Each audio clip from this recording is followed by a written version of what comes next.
In this video, we're going to take a look at some calcite components, specifically the, I guess, the calcite switch.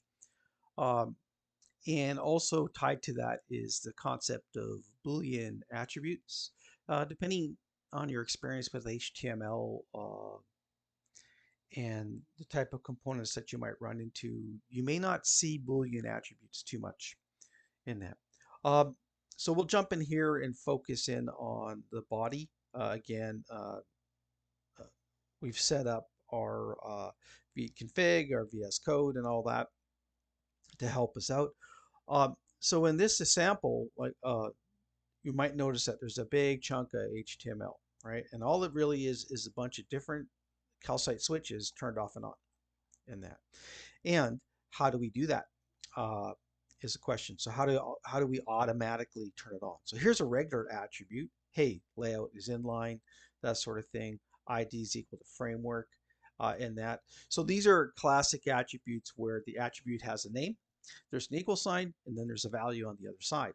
And then we come down and there's this one right here called checked. Okay, and that. And notice that it's not checked is equal to true or checked is equal to on or something like that, and that it just says checked. So its mere presence as an attribute means true, and if it's not there, it's false, which means that all these other calcite switches in that, so this switch here would be slid to the off position. This should be slid to the on position. The slide part I'm talking about makes sense once we run this sample in that.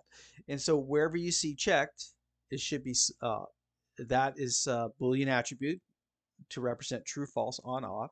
And then that will have an effect on the component in terms of how it is displayed to the user. So again, this is just a stack of switches in that where they have a label and a switch in that. And there's nothing much to this sample except to demonstrate one, the switches, the labels, and the concept of Boolean attributes. And then we have a script that is hooked to a bunch of buttons. Let's jump in here.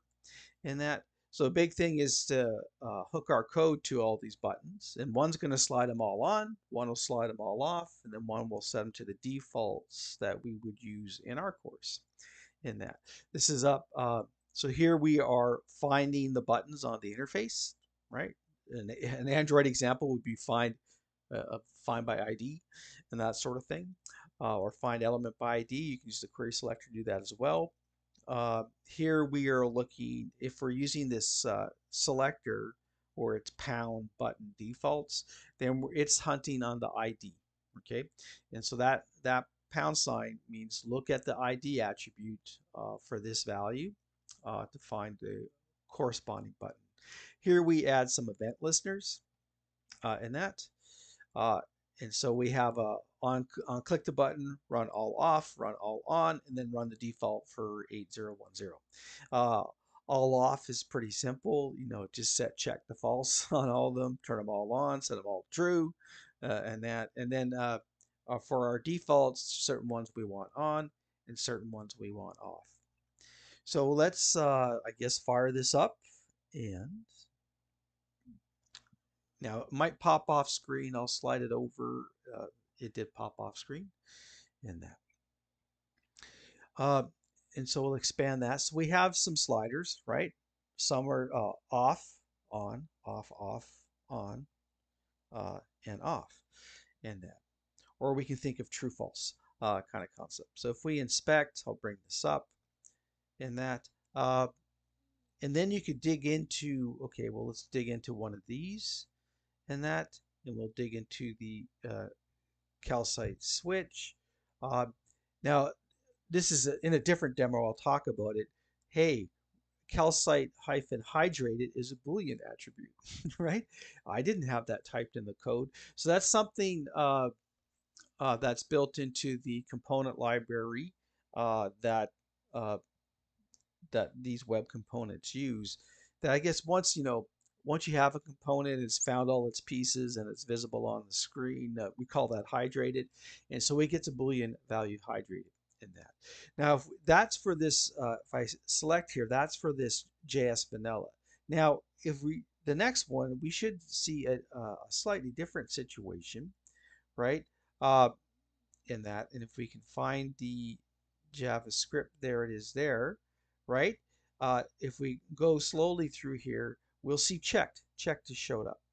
Okay, so there's a Boolean attribute called checked. There's also a Boolean attribute called calcite hydrated, and that sort of thing.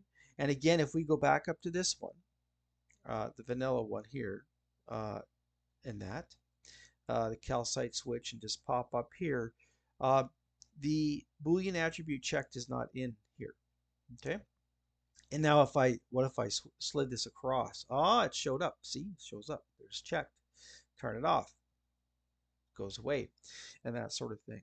So the present of that attribute is meant to, uh, it's Boolean, so it's on, off, true, false kind of concept. In the JavaScript code, we're definitely dealing with true, false in that. That's what shows up there. What shows up on the HTML side is a Boolean attribute where its presence means true and its absence means false in that. Again, all on, flip some, you saw them flash there. They all got, I guess, turned to true, right? And we saw those ones shrink there. They're all on. And if we click on the defaults, it's a more complicated one. This one here became checked in that. And so, again, it depends what kind of HTML you've been doing. Maybe you've ran into Boolean attributes. Uh, I've run into them here and there. Uh, and I just noticed more of them in the calcite design system. And they are used in other places.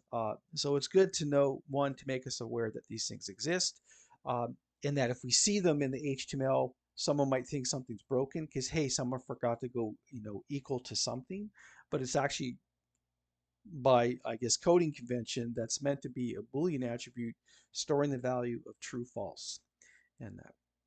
So again, just want to go over the switch component, uh, and then how those Boolean attributes work in the HTML. But also remember that on the JavaScript side, if we bring VS Code back here, right, there's a switch you have to make in that when you're on the JavaScript side programming them, we have to say, hey, Boolean attribute, your value is false, which means you disappear in the HTML. If we go, hey, Boolean attribute, your value is true, then it'll appear in the HTML. Uh, so it's very different, right? I mean, in programming world, we're setting a variable or a property to true or false. And in the HTML land, there's actually words showing up inside the angle brackets of a particular tag in that. So very, very different implementation would be to look at it, I guess, like what's going on there. Very different ways of handling that, but then we're in very different worlds. But that's all for now.